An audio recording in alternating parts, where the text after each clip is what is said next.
He aquí, había un hombre llamado José, el cual era miembro del concilio y un hombre bueno y justo.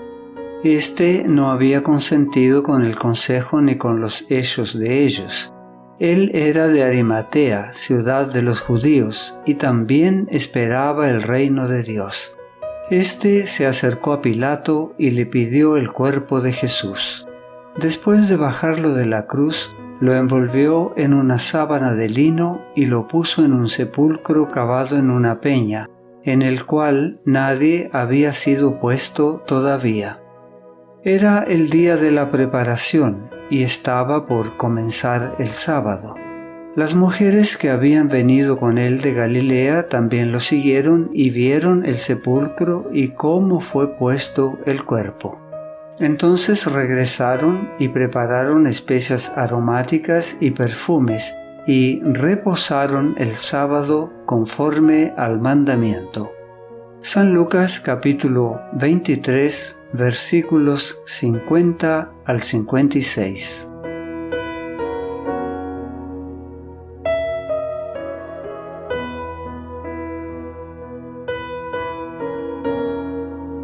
Con la muerte de Cristo perecieron las esperanzas de sus discípulos. Contemplaron sus párpados cerrados y su cabeza caída, sus cabellos cubiertos de sangre, sus manos y pies traspasados, y su angustia fue indescriptible. Hasta el final no habían creído que fuera a morir. Apenas podían creer que estaba realmente muerto. Abrumados por la tristeza, no recordaban sus palabras que habían predicho esta misma escena. Nada de lo que él había dicho los consolaba ahora. Solo veían la cruz y a su víctima ensangrentada. El futuro parecía sombrío y desesperado.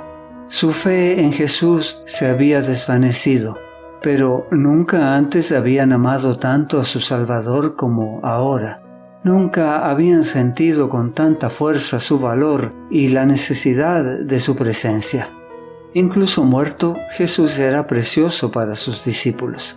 Anhelaban darle una sepultura honrosa, pero no sabían cómo conseguirlo. La traición contra el gobierno romano era el crimen por el cual Jesús había sido condenado, y los ejecutados por este crimen eran enviados a un cementerio especialmente designado para tales criminales. El discípulo Juan y las mujeres de Galilea habían permanecido al pie de la cruz.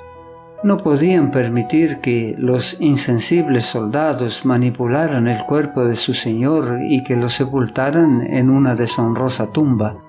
Sin embargo, eran impotentes para impedirlo. No podían obtener favores de las autoridades judías y no tenían ninguna influencia ante Pilato. Mientras los discípulos estaban profundamente angustiados por esta situación, José de Arimatea y Nicodemo acudieron en su ayuda. Ambos eran miembros del Sanedrín y tenían buenas relaciones con Pilato. Eran hombres ricos e influyentes y estaban decididos a dar una sepultura honrosa al cuerpo de Jesús. José valientemente fue a Pilato y le pidió el cuerpo de Jesús. Por primera vez, Pilato oyó que Jesús estaba muerto. Le habían llegado informes contradictorios sobre los acontecimientos que habían acompañado la crucifixión, pero se le había ocultado deliberadamente el conocimiento de la muerte de Cristo. Pilato había sido advertido por los sacerdotes y príncipes contra el engaño de los discípulos de Jesús respecto de su cuerpo. Al oír la petición de José, mandó llamar al centurión que había estado a cargo de la cruz y confirmó la muerte de Jesús. También oyó de él un relato de las escenas del Calvario que confirmó el testimonio de José. La solicitud de José fue concedida. Mientras Juan todavía estaba preocupado por la sepultura de su maestro, José regresó con la orden de Pilato de que le entregasen el cuerpo de Jesús. Y Nicodemo vino trayendo una costosa mezcla de mirra y áloes para embalsamarle. hubiera sido imposible mostrar mayor respeto en la muerte a los hombres más honorables de Jerusalén. Los discípulos se asombraron al ver a estos ricos gobernantes tan preocupados como ellos en la sepultura de su Señor. Ni José de Arimatea ni Nicodemo habían confesado abiertamente al Salvador mientras vivía.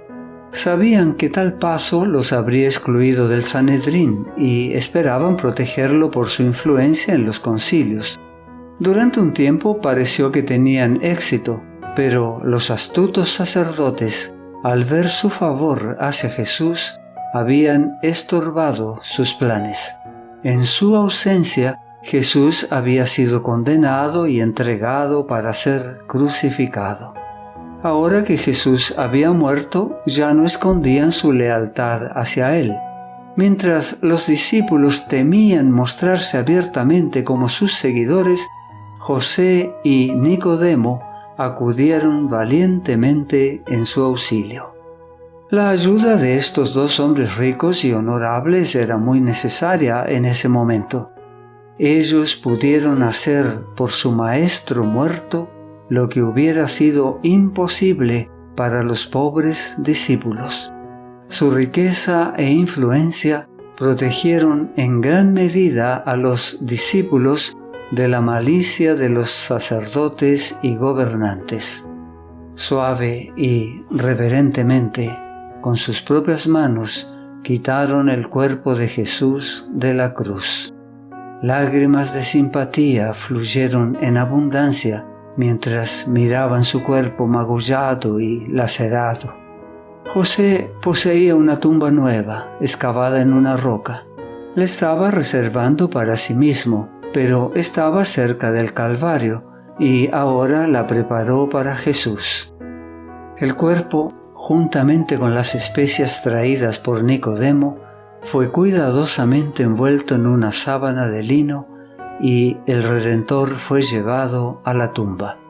Allí, los tres discípulos enderezaron los miembros heridos y cruzaron las manos magulladas sobre el pecho sin vida. Las mujeres galileas vinieron para ver si se había hecho todo lo que se podía hacer por el cuerpo de su amado Maestro. Luego vieron el rodar de la pesada piedra contra la entrada de la tumba y el Salvador fue dejado en el descanso. El largo día de oprobio y tormento había terminado. Al llegar el sábado con los últimos rayos del sol poniente, el Hijo de Dios yacía en quietud en la tumba de José. Terminada su obra, con las manos cruzadas en paz, descansó durante las horas sagradas del sábado. Al principio el Padre y el Hijo habían descansado el sábado después de su obra de creación. Ahora Jesús descansaba de la obra de la redención, y aunque había tristeza entre los que le amaban en la tierra, había alegría en el cielo.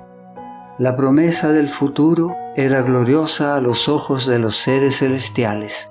Una creación restaurada, una raza redimida, que por haber vencido el pecado nunca más podría caer, era lo que Dios y los ángeles veían como resultado de la obra realizada por Jesucristo. No te pierdas nuestro próximo mensaje. La gracia de Dios sea contigo.